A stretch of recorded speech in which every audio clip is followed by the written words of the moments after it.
According to Wood Mackenzie, the average investment for an investor-owned utility in advanced meter infrastructure, or AMI, is around $1.4 billion.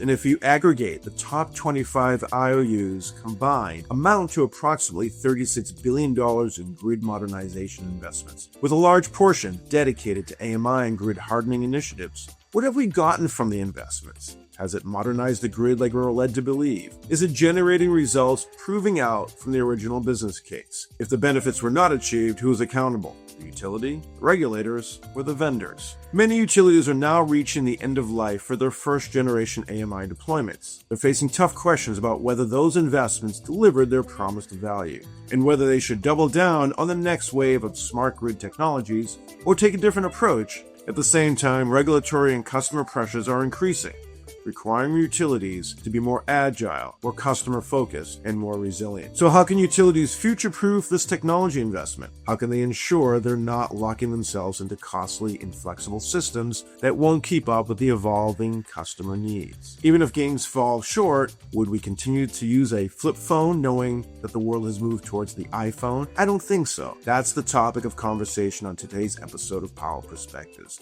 And if you're just listening on your podcast app, here's another reminder that in 2025, we're now capturing these interviews on video, and you can watch our episodes on the Energy Central YouTube page as well. And to help us unpack these challenges, we're joined today by Steven Lupo, Managing Director for North America at Trilliant. Steven has been in the utilities and connected devices space for over 20 years, and his expertise lies in helping utilities navigate the rapidly changing landscape of grid modernization. And I'm Jason Price, your host, coming to you from New York City. And with me, as always, is Matt Chester, Energy Central Community Manager and producer for this podcast, and coming to you from Orlando, Florida. So, Matt, when we talk about grid modernization and AMI, what's the current sentiment among utility leaders in the Energy Central community? Thanks, Jason. I'd say this area creates a lot of buzz and a lot of attention on the pages of EnergyCentral.com. On one hand, there's no denying that AMI was a huge leap forward. It gave us visibility we didn't have before. It enabled smarter billing, faster outage detection, all of that. But now, of course, you have a lot of utility leaders and practitioners asking the same thing you highlighted. Was it worth the hefty price tag? Did we do it the right way? So what I'm seeing in the community is a growing realization that the ROI wasn't just about deploying the meters. It's about what you do with the data that they provide. And that's where it gets tricky. Some utilities turn that data into real operational value. Others sort of left it sitting on the shelf. So now with next-gen AMI decisions looming, folks are trying to avoid repeating mistakes of the past. So there's more scrutiny, more pressure to future-proof these investments. And I think as we'll learn today, it's not just about the smart meters. It's about using those to make some smart decisions. So I'm hoping today's conversation heats up the Energy Central pages around these talks of flexibility, interoperability, long-term value, things like that. Yeah, fantastic, Matt. Thank you. That's great positioning there. And before we dig in, we want to thank Trilliant, our sponsor of today's episode. Now, let's get started. So, Steven Lupo, welcome to Energy Central's Power Perspectives podcast. Thank you. Excited to be here. All right. So let's do a little a walk down memory lane, will you?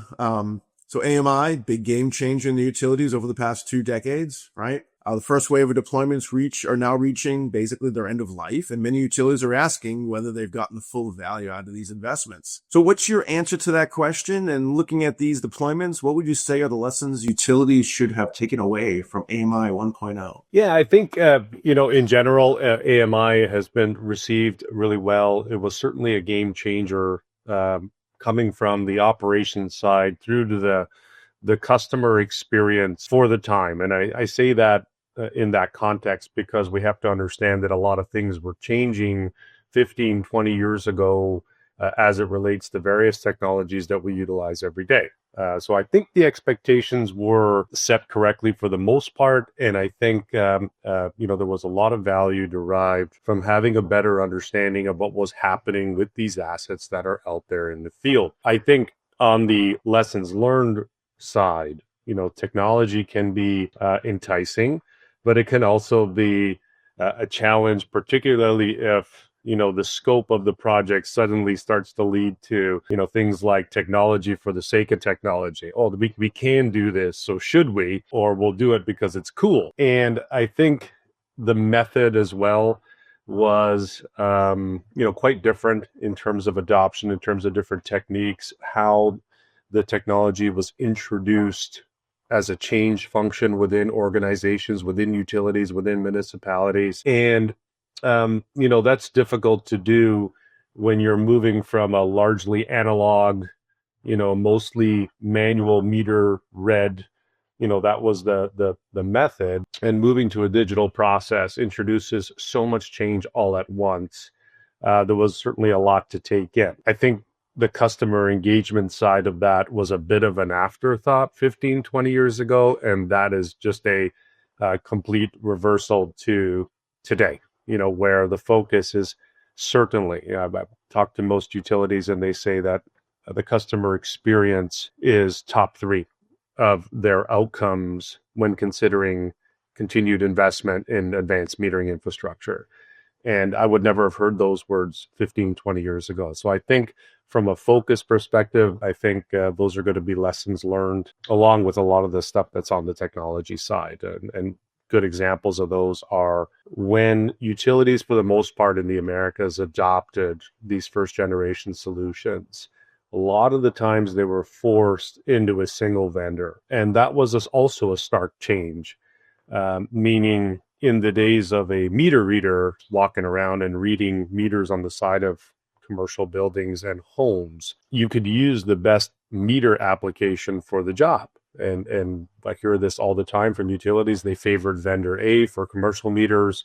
Oh, but the residential meter is no good. So you have a mix between vendor B and vendor C. And it was interesting to watch with proprietary systems as the basis for AMI 1.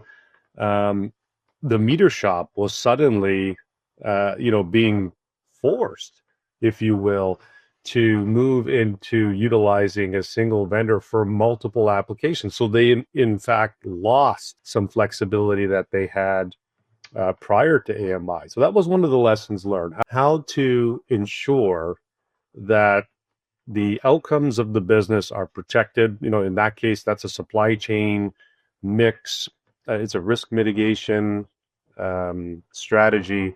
How do you ensure that device interoperability is maintained? Because it is certainly technically possible, but one of the lessons learned, and I will think it's a big one that's going to come up today a few times, is avoiding that vendor lock-in and ensuring flexibility throughout the project. I think that one is probably top of mind for a lot of utilities coming out of the initial investment wave. So, Steven, in my lead up, I mentioned, the difference between a flip phone and an iPhone in terms of technology. And that's a real statement that I've heard from people in the regulatory office at utilities in terms of this long-term investment, this long life cycle, if you will, of what these investments are, 10 to 15 years or more. And so how do you make sure you buy the right technology or buy up the right technologies, because it's constantly evolving. So I'd love to hear your thoughts around that. Like, how can utilities ensure they're not locking themselves into solutions that will become obsolete, like go to a flip phone? These are big investments, right? So they want to make sure they get it right. Talk to us about, how you think through this and how you talk to utilities about this investment. Yeah, great question. Thank you.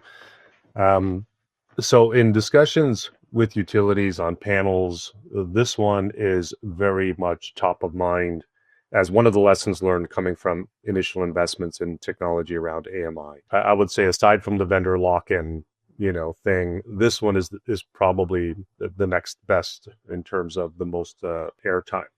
And it's true. Technology is moving faster, and I think the speed of change is also accelerating. So understanding that, we're not at a constant right now, but things are moving even faster with AI and now Gen AI.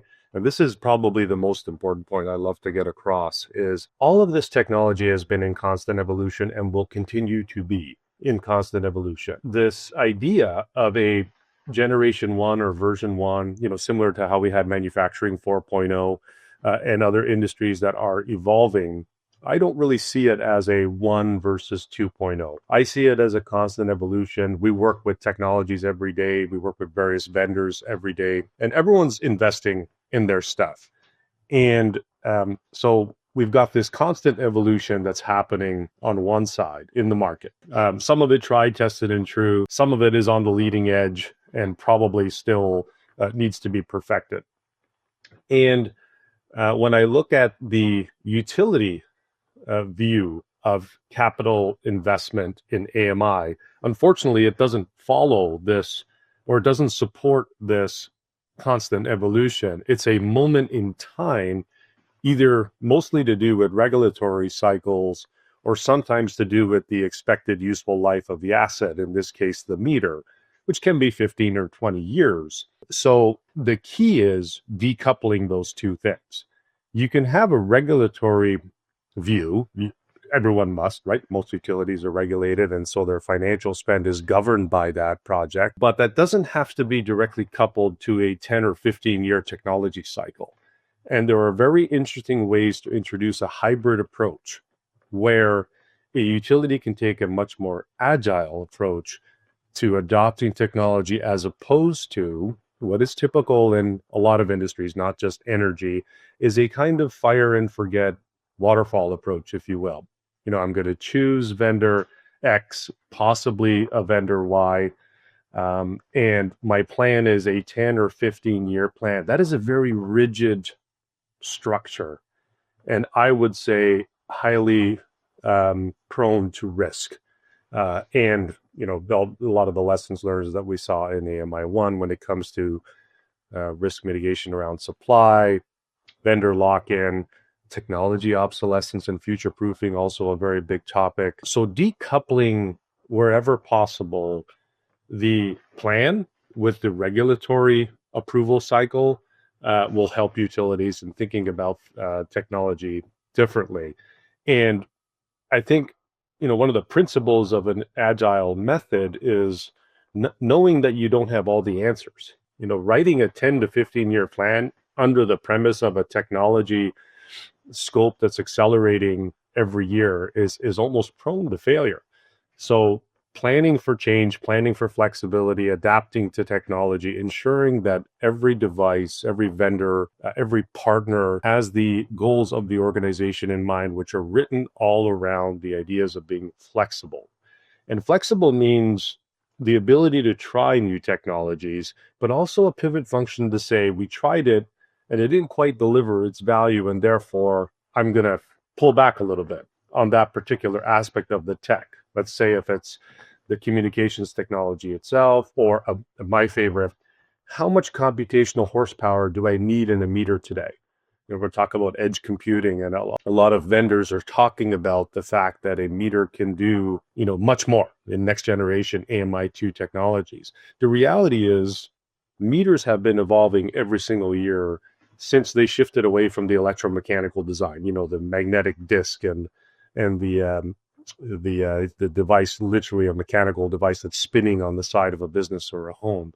And so now you've made the leap into digital meters, right? There's no more moving parts. The very first versions of those had no memory. They had a display and very little computational horsepower other than the ability to meter, the computational side of the metrology. And every single year since then, and that's about 25 years ago now, it's been a while since we've made that switch. I would equate it to the original car phones of the 80s, to the first Motorola StarTAC that started to get, broad adoption in the market from the cell phone perspective, right? Or moving from carbureted vehicles to fuel injection. It was early to mid 80s where mass adoption was happening and change in that market. So this was similar. And every single year, there have been vendors coming to the market with metering technologies that have new features, usually increased CPU and memory to support those features and applications. And that has been happening all along. So when you think about that versus, proposed approach of a 10 to 15 year technology decision, you're almost ignoring the evolution of technology when you lock in. There's some ability for utilities to continually upgrade along that path in the previous models of thinking about how to adopt AMI technology. But I would say that it starts from a strategy. And the strategy is that you have to support agility and flexibility throughout the process. And that's going to be the most difficult thing, because it wasn't a priority in AMI 1 until, the lessons learned came about. And a lot of those lessons were learned kind of the hard way. All right, Steve, I want to pull on this thread a little bit. I just want you to clarify for me, because I know AMI and the PMO of AMI enough to be dangerous here, but I would think that if you're installing different versions or different generations of a meter over a course of, let's put it this way, a good rollout typically takes about 6 years, 6 to 7 years, I think, 3, 4, 5 years, but it's multi-year. And every year they're developing new versions or more advanced versions of the previous meter. So are you suggesting to be flexible and accommodate that scenario, or am I misunderstanding something? I would say go further than that. Definitely, if a particular device is chosen as the standard device to support a rollout over a multi-year period, and if there are advantages to unique features that are developed along the way with that particular device, I think that's the easy button. I think where watching this over the course of the last 20 years, another vendor, a different vendor that has not been awarded the deal, comes with a very unique feature.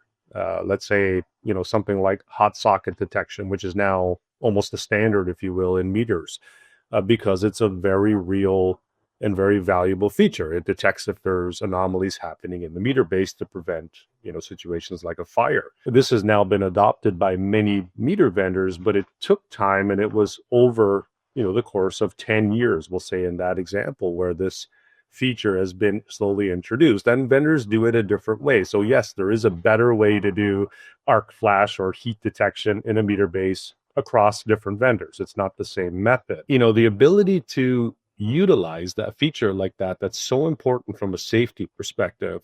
The ability to pivot to a different meter at year 3 of the rollout is a very interesting concept. Of course, it requires things like interoperability, true interoperability, which is a big word in this business, particularly when you think about the self-interests of the device-centric companies, the meter companies. Their job is definitely to sell meters and gain market share. So while they are part of consortiums and groups that are promoting standards, it's always a very interesting debate about the progress of interoperability and the true support of multiple vendors when it comes to this aspect of having that ability to literally plug and play devices. And in this market, we certainly lag what's happening in Europe and in Southeast Asia. Trilliant has a lot of business there as well, where interoperability and standards are contractual items. Whereas here in the Americas, it's traditionally been more difficult to ensure interoperability between vendors. And I think that's a negative when it comes to the value that the utilities should be expecting out of these solutions. And just to clarify, interoperability means basically that the technology can integrate with other systems. They can all talk to each other. Yes, exactly. An iPhone 14 works on Wi-Fi and cellular networks the same as a Samsung S24. The user experience is different. The features may be different, but there's never a question that it's going to connect to those wireless networks. It's going to connect to the Bluetooth in your car.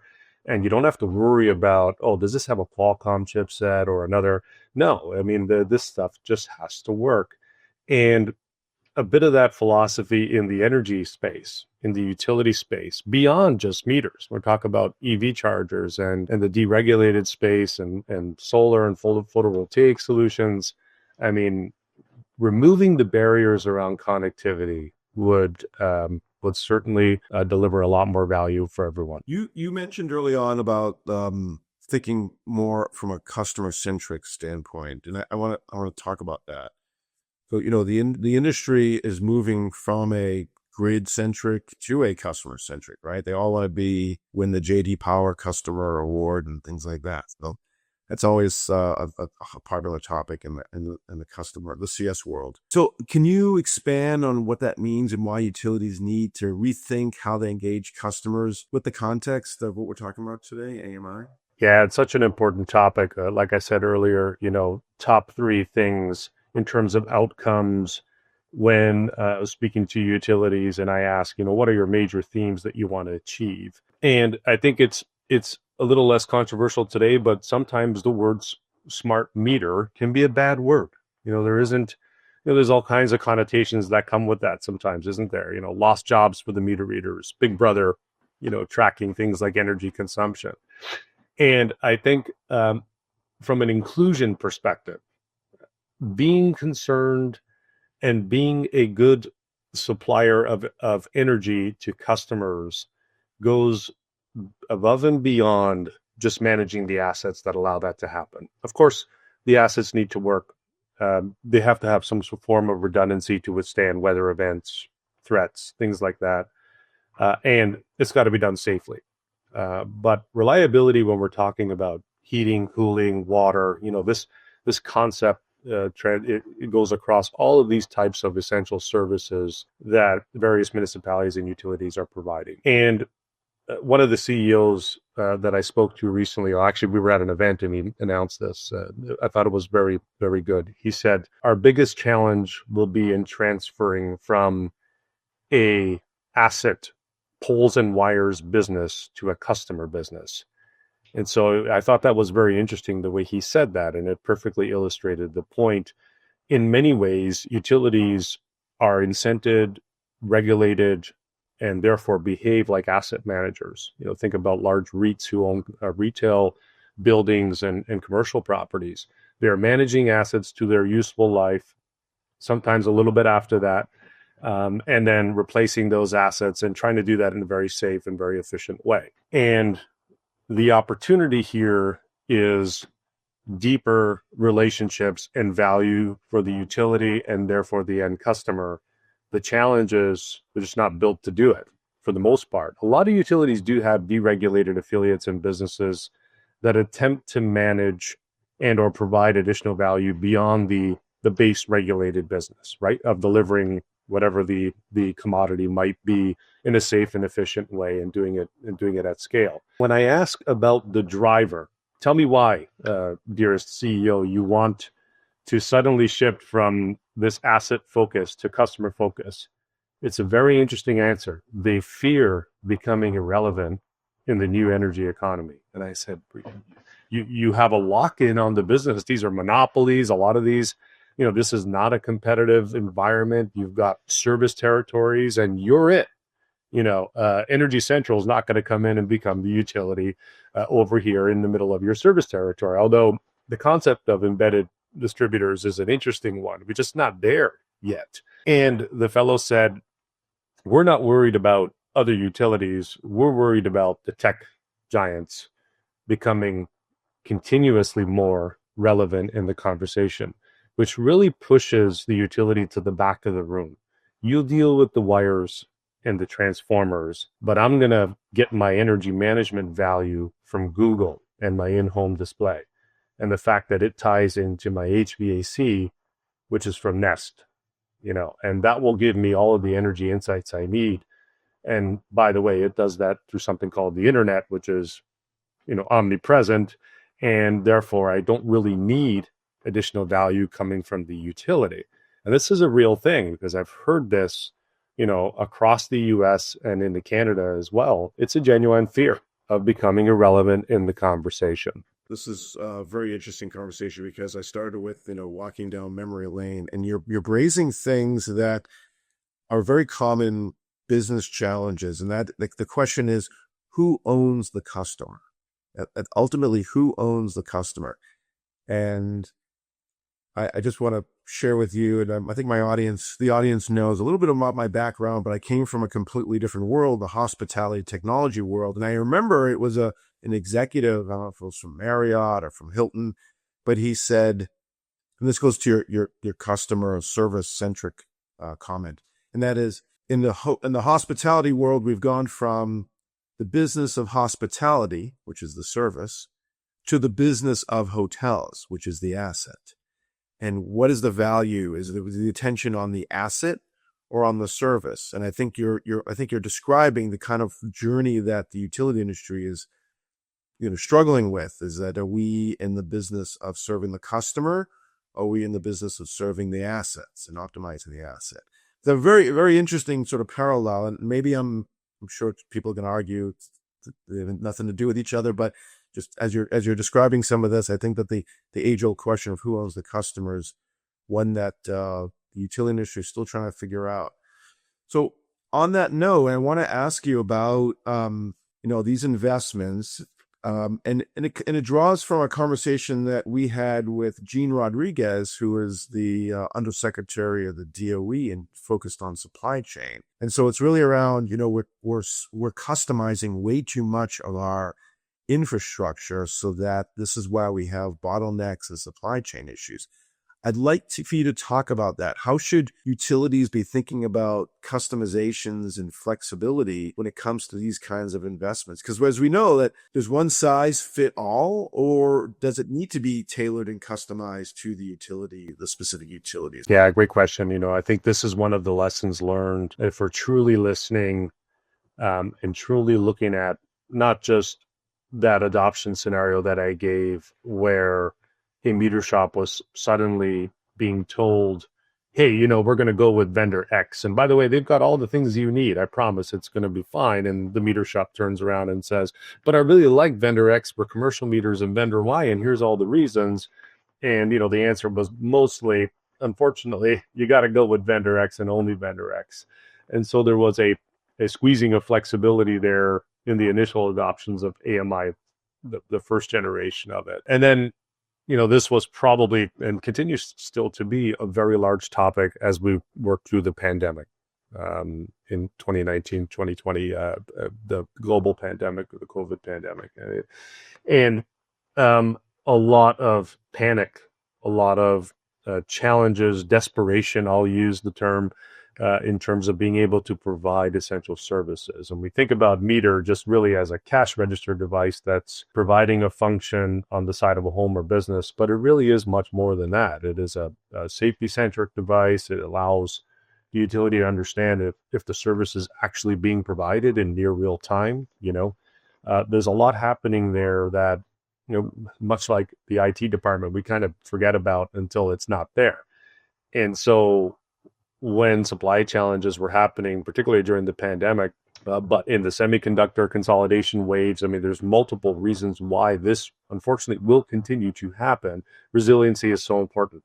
And that takes us right back to the interoperability piece that today is still largely lacking in the Americas market when it comes to AMI technology in general, not just the meters, but the connectivity pieces that are used to bring in the EV chargers and the awareness of that, to bring in and manage what I consider a much more dynamic grid versus a static grid. Adoption of distributed energy resources is a real thing. Next to many of these charging banks are energy storage solutions to take the demand off the grid and utilize the best option for supplying power to that EV infrastructure, where it may not make sense to trench in new services, things like that. Connecting all of that shouldn't be a challenge, and it's not technology-wise, but it is market-wise. And this is where organization, utilities working more so together, really stepping into the leadership position is what I would say has worked in international markets to set standards that device manufacturers need to abide by in order to win market share. And I think that's a fundamental shift that will really help, certainly the adoption of grid modernization accelerate. It takes a lot of the complexity and customization out of the mix, because now you've got standards that you can rely on. When we think about adopting new technologies or different types of solutions, not reinventing the wheel every single time is tremendously valuable. Yeah, absolutely critical to understand social, political, economic drivers when it comes to each individual's business case, and they are very different. But distilling that down into the technology solution, my experience has been that a lot of this stuff is very similar. Having various options is always a very good thing. And there are solution providers out there that are much more akin to doing just that. There's two basic philosophies and approach to something like this technology. One is, you look at a solution and you try to best utilize it for your entire challenge. And that could be tough. That could be tough because you're going to have rural versus high density. You're going to have many different scenarios that are different.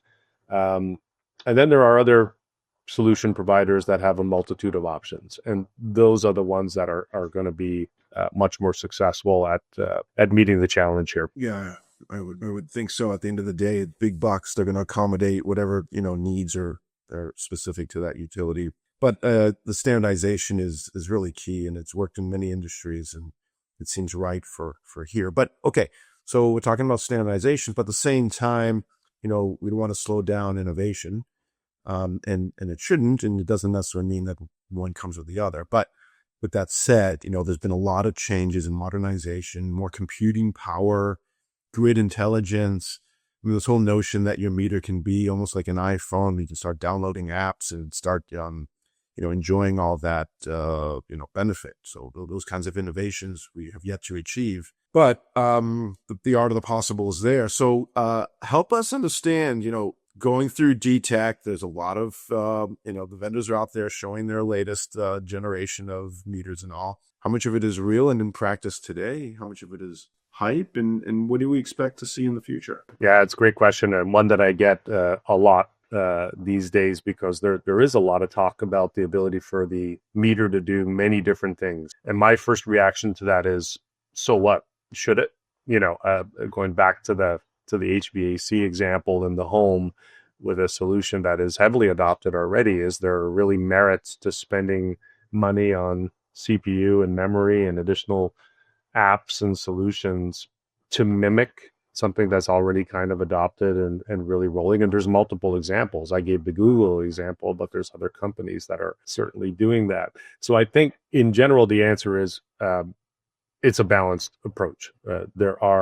Technology has been innovating over time. The features like the hot socket detection, there are a myriad of other features that have been brought forward where the device is smarter today versus it was 5 years ago and 10 years ago and 15 years ago. And so it is doing things at the edge that previous electromechanical meters certainly could never do. The level of adoption, particularly when you get into the apps themselves, is very much a utility specific function. There are some base things like, realizing where there are DERs or storage solutions. I think that fits right into the utility fold. They need to be aware. A lot of this is around awareness in a dynamic grid scenario versus something that was very static very many years ago. They need to be aware of changes that are occurring amongst the grid. And it's easy to think, well, aren't they going through the application process when installing solar and things like that? And, that's a very rigid process from the past, and that's not really what's envisioned going forward. Or what's envisioned going forward is a faster adoption rate, more ability for customers to, do different things at the edge of the grid. So technology to be aware, to understand, not necessarily to control, but monitoring of and awareness of and what it means to the larger grid are absolutely essential to utilities. Some of the other applications that I've heard discussion about, not so much, like a retail environment where, you can have an energy monitor that may alert or connect to your fridge or, understand what's happening, with your washer. Is it running too long? That's probably a bridge too far for many utilities. At this point in time. Not so much for the deregulated affiliate side. Perhaps there's an interest there to engage more beyond just providing energy and making sure that the bills are correct and all of that, but having a true engagement with the end customer.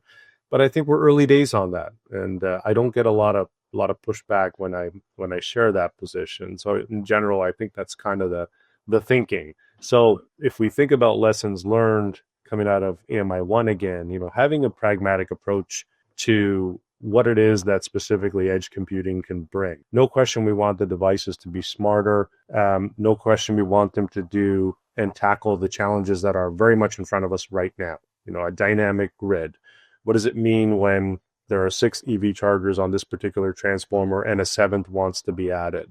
Having that real-time information with the device at the edge, which is the meter, knowing it, reporting it very quickly, a lot of bandwidth in the network to do that. That's all table stakes stuff. So I think having that pragmatic approach is going to be essential for utilities. And I would say almost a buyer beware a little bit on the stuff that's really just right at the cutting edge of this. When I hear a lot of questions around Wi-Fi connectivity and Bluetooth, bridging into the meter world with what is a consumer grade communications technology that can be prone to threats. It can be prone to security risks. That's where the IT departments are really, really paying attention, I think. And there's a healthy amount of skepticism around just that. How much do we open up the essential services and the networks that provide these essential services into the consumer world? I'm going to go on a limb here. You're saying things that are really fascinating and conjuring a bunch of follow-up questions. We don't have enough time to ask all of them, but is it unrealistic to think in the future, assuming that the technology continues to evolve and there's more utility that a customer gets out of their meter?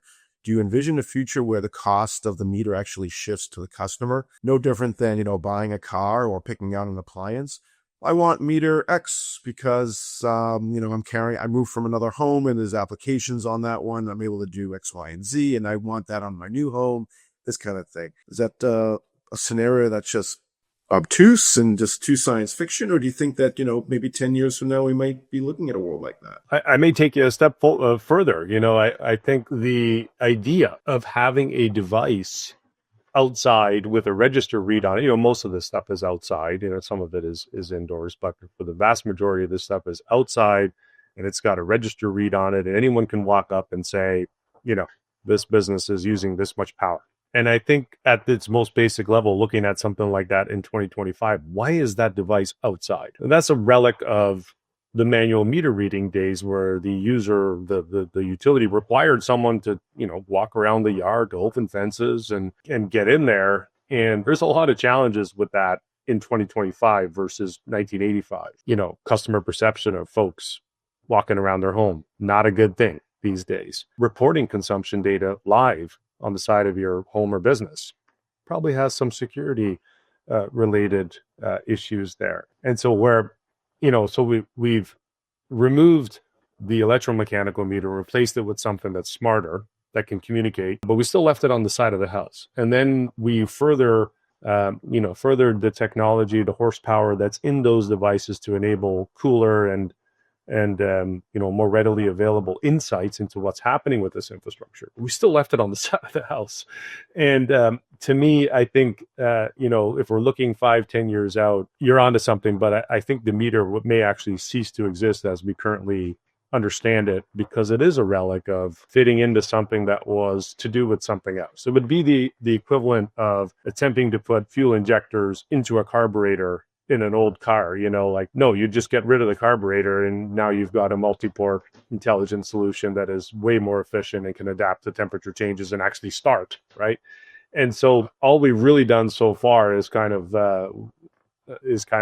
work with what was there, quote unquote. And I think what's going to happen here is there is a mini grid solution within homes and businesses. That's called the electrical panel, and it's got breakers on it, and it's got a safety switch and all of that. And it really does make a lot of sense to bring the energy services provider, I'll call them, I won't even call them the utility, but the entity that's going to be providing value in terms of helping customers and consumers manage energy better. It will have to move further into the home as an integral part. We have to eliminate this somewhat fictitious barrier, this demarcation point thinking of the meter being just that. And, because that's a very utility-centric thing. I need access to that device. That's why it's outside, because, I need to change it every 5, 10, 15 years. That doesn't make a lot of sense in 2025. So integrating the metrology of the meter into the panel, into some devices in the home itself, makes a lot of sense. We've already seen this, with intelligent street lighting. Every one of those devices up on the pole that's smart, that can control and dim municipal street lighting, has metering technology in it at 0.2% accuracy, which is the exact equivalent of the metrology in a meter. Same with EV chargers. EV chargers, when they were first adopted, you had to install metering in line to monitor what was happening with that technology. But today, I'm going to say 70% of EV chargers have regulatory approved meters built in. There's no need to have this separate device, if you will, in a round socket, on the side, bolted onto the side of an EV charger. It's included. And so I think that's where we're going. That makes a lot of sense to me. You eliminate an additional device in the process and integrate it into the actual building and or home. And so it was a thought of how you positioned it, but perhaps taking it a step further. I think that's where we're headed. Yeah, that's great. All right, so let's talk about, right. I mean, utilities they're all about the reliability, security, and affordability for the customer. That's basically sacrosanct. That's their reason of existing. What is your advice to utility leaders who are weighing, this struggle, if you will, regarding innovation and the risk that comes from the potential risk that comes from innovation? When you were in the C-suite talking to the decision makers, how do you approach that question? I think definitely getting beyond the initial trepidation and getting started is a great thing. I think piloting technology, getting comfortable in an inclusive manner that brings the stakeholders together, including the end consumer. Here's why we're doing this. You got to sell it a little bit, and it's got to have meaning that consumers and grid operators alike are going to relate to. And I think articulating that and then making it a part of the technology adoption process. So where technology is the means, but here's the why. And being super clear about that. And I love that, the best example for me is this, it's kind of twofold between a dynamic grid because of things that are changing in the market, including EV vehicles and things like that. But it's also a genuine interest to better provide energy. And that means safer, more redundant. There's weather issues there that is very prevalent. You see this in Canada and US and all over, there's some pretty wacky weather events happening. And I don't think that's going to stop. Wildfires is included in that. How do we modernize the grid so that we're looking after your best interests and ours? And that's a different answer for a commercial business, for a manufacturing plant that needs power to keep people's jobs and production going, to a nursing home, to a hospital. This is very, very critical stuff. And I think not doing anything perhaps is a mistake. And starting small is a good thing, and defining what success looks like pretty clearly is a great way to approach, when you're looking at things like edge computing, what do you really want out of it? And in the foreseeable future, trying to plan 10, 15 years, not a good thing to do in 2025. 5-year outlook is great, and away you go. I think focusing on what matters most, and making sure that folks understand it, that it's communicated really well, and that's a really good way to get started. So we're facing an AMI 2.0 world, right? This isn't a sales pitch for Trilliant as much as a pitch for the industry, the AMI industry. So say you're put in a spot to speak on behalf of the industry. You're speaking to utilities. You're speaking to regulators. How do you justify an AMI 2.0 upgrade? What is the business case for it? I think externally it's becoming, again, much more concerned and customer centric. So it starts with transformational change there. And to do that, you need tools. Like a plumber needs a pipe wrench and things like that. A utility needs tools. It needs good data. And you get good data by having a mix of devices that are capable of doing good things at the edge, but also bringing that data back. Using things like analytics and predictive maintenance, all of the tools that allow a utility to do its base job really well allows for more, let's say, proactive engagement with consumers as well. And I like that example because I hear a lot about AI and its play in this market, particularly. I think there's some initial adoption in the customer service realm. I was at a CX engagement recently where there was a lot of talk about using bots and automated attendance and things like that. And the driver is hyper customer centricity, where customer service today is different than it was even 5 years ago. I think that's a pretty common feeling in that consumers want response times in the immediate.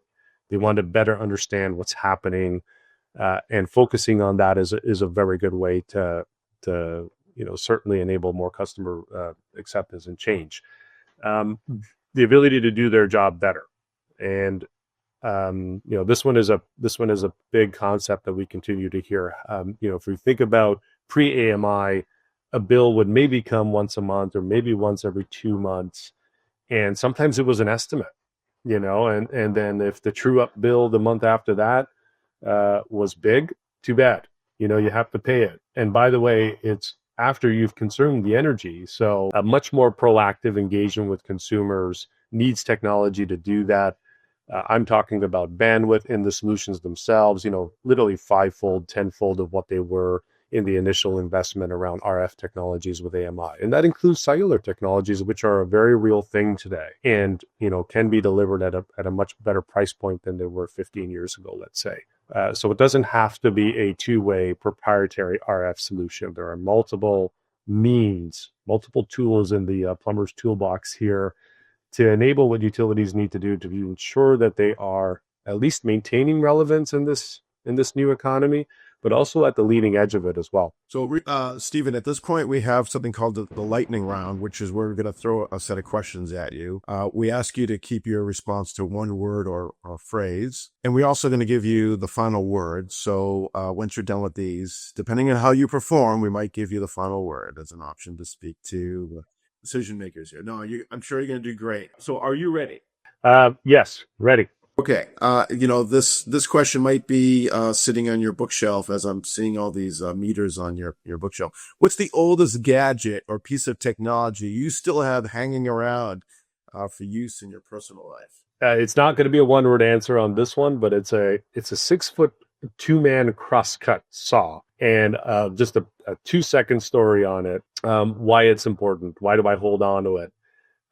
In the 70s, my dad purchased a piece of land up in Tottenham here, just north of the city. And he bought it out of a newspaper on a whim. And then when he went to see it, he realized that the lot was heavily treed. And there was a farmer there who owned the land. And he said, well, I got this great 6-foot 2-man saw, big, scary looking, Motley Crue almost looking device. If you're familiar with those kind of crosscut saws. And he gave it to him and he said, here you go. If you want to clear the land, here's this saw. And it's not so much about the saw for me, but it's about, just thinking about looking at a newspaper in the 70s and saying, oh yeah, this looks pretty good, and taking a chance. I think there's a lesson there and perhaps, take that leap of faith, take a shot and good things may happen. I'm sure you can get quite a workout with one of those kinds of saws, right? Yes, indeed. All right. What is the best gift you've ever received? I was 16 and I got a surprise from my friends to go to a U2 concert, and that was awesome. I was truly surprised, and it was great. What's the most important goalpost of success you hope to achieve by the end of your career? I would say that the goalposts continue to move. I think having a target that's constantly evolving is a good thing. Steven, we collect from past guests questions that we ask future guests. So this one is from Joe Walsh of NRTC. He left the following question, and that is, what's the most valuable thing we'll be getting from artificial intelligence in 5 to 10 years? Oh, this is great. I like the question. It is, frankly, the ability to remove the mundane. What I would call the copy paste. In the early days of managing data when it comes to energy, there's a lot of report generation and stuff that takes place, creation of these reports. And this copy paste was a bit of a joke amongst the energy engineers because a lot of it was just moving data back and forth, and you'd burn, days on end with all of this data, all of this interval data that was coming off various types of meters. And, just at its most basic function, if AI, not even Gen AI in that point, can help with that and allow that engineer to focus on what matters, which is the outcome and the actions that need to come from that information. It sounds so obvious, but there is a ton of productivity that can be gained from exactly that. So definitely important. Now it's your turn to turn the table around so you can ask a future guest the question. And of course, it can be something off the wall or it can be energy related. It's your call. All right. So I'll use that same example, but maybe in a different light. So generative AI, Skynet, or is it essential technology? And Skynet for us that were around in the 80s is the reference to the Terminator solution that went a little wonky. Yeah. And the last question we ask many of our guests, and I'm going to ask you as well, and that is, what are you most passionate about? the art of the possible, looking at challenges, particularly in a team environment, and being able to contribute and show that indeed, what looks like something that's insurmountable, in fact, may not be. And I think part of that is mindset, but practicing that, looking at challenges and coming up with solutions is really cool and a lot of fun. Okay. Anyway, so you earned the final words. A nice job there. All right. So you're talking to a utility audience, and many of them are going to be listening and knowing that they're going to be facing this big investment decision around AMI 2.0 at some point in the future. And that's, what I guess the question to you is, what are the final thoughts or words you want to leave that audience to those that are thinking through this process? What should they be thinking about, and any kinds of words of wisdom you'd want to leave with them? Oh, that's great. Yeah, I was, fortunate enough to be part of the team that deployed one of the largest initial AMI solutions globally. And I can tell you that when we did that, it was important to surround ourselves with partners who shared that vision. And for everyone that we spoke to, there were at least 5, many of them very prominent AMI vendors today, that said this would never be possible. I'm going back to about 2005 right now. And so maybe I'll follow on with the same train of thought that I just had. Always consider the art of the possible, and be pragmatic about the decisions around technology, because what losing customer confidence and credibility is not a good thing, particularly in public and regulated markets that we're in. So be pragmatic, but bold. There's a balance there, and the actual results matter. And I think there's going to be a lot of naysayers regardless. We saw that in the early days. We see that today. Technology is a good thing when embraced, and keep your eye on the outcomes. Very nice. Very nice. Very thoughtful final words. I really appreciate that. And I'm certain that our community of listeners will appreciate your position, your insight, and perspectives here, because I think it's a big decision that a lot of us are going to be facing over the next several years. So thank you for sort of kicking off this discussion on this. There's more to come. But until then, I encourage you to stay in touch with the community. I'm fully confident that the community will be posting questions and comments, and Steven, if they come through, we'll send them your way. So thank you again for joining us today and sharing us your insights on today's podcast. Thank you very much for having me. It was a lot of fun. So you can always reach Steven through the Energy Central platform, where he welcomes your questions and comments. We also want to give a shout out of thanks to our podcast sponsors that made today's episode possible. Thanks to Trilliant. Trilliant empowers the global energy industry with the only device-agnostic communications platform that enables utilities and cities to deploy any application securely and reliably on one powerful network. Trilliant's purpose-built portfolio is designed to offer the power of choice without risk of customers being locked in with one technology provider or meter manufacturer. Trilliant is proud to offer mission-critical solutions that support AMI, data and analytics, smart metering, smart grids, and smart cities.